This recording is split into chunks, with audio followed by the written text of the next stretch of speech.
আন্তঃৰাষ্ট্ৰীয় খ্যাতিসম্পন্ন প্ৰাক্তন footballer pre Olympian Naharkatia football একাডেমীৰ মুখ্য প্ৰশিক্ষক তচেন বৰা বৰ্তমান অসুস্থ। ডিব্ৰুগড়ৰ অসম চিকিৎসা মহাবিদ্যালয়ত চিকিৎসাধীন হৈ আছে। 7 ছেপ্টেম্বৰ শনিবাৰে পুৱাৰ ভাগত নাহৰকটীয়া ৰাঙলী পথাৰস্থিত বাসগৃহত উচ্চ ৰক্তচাপত আক্ৰান্ত হয় প্ৰাক্তন ফুটবলাৰগৰাকী। তচেন বৰাই জুনিয়ৰৰ পৰা ছিনিয়ৰৰ অসম ফুটবল দলক কেইবাবাৰো প্ৰতিনিধিত্ব কৰাৰ লগতে গুৱাহাটী বিশ্ববিদ্যালয়ৰ দলৰ হৈও খেলি অনেক খ্যাতি অৰ্জন কৰি গৈছে। জাতীয় ফুটবল দলত খেলা তেওঁ দ্বিতীয়গৰাকী অসম সন্তান। অসুস্থ হোৱাৰ আগমুহূৰ্তলৈকে তেওঁ নাহৰকটীয়া ফুটবল একাডেমীৰ কণ কণ খেলুৱৈসকলক প্ৰশিক্ষণ প্ৰদান কৰি আছিল। এনে এগৰাকী ব্যক্তি হঠাৎ অসুস্থ হৈ পৰাত খেলুৱৈ তথা অভিভাৱকসকল মৰ্মাহত হৈ পৰিছে।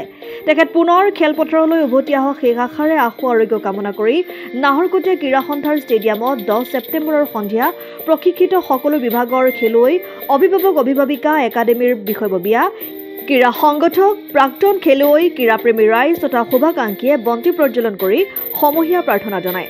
লগতে আকস্মিক দুৰ্ঘটনাত পতিত হৈ অসম চিকিৎসা মহাবিদ্যালয়ত চিকিৎসাধীন হৈ থকা একাডেমীত প্ৰশিক্ষণ গ্ৰহণ কৰি থকা স্বৰ্ণজ্যোতি গগৈৰো আশু আৰোগ্য কামনা কৰে। নাহৰকটীয়াৰ পৰা ক্ষীৰোদ কোঁৱৰৰ ৰিপৰ্ট, অসম আদিত্য।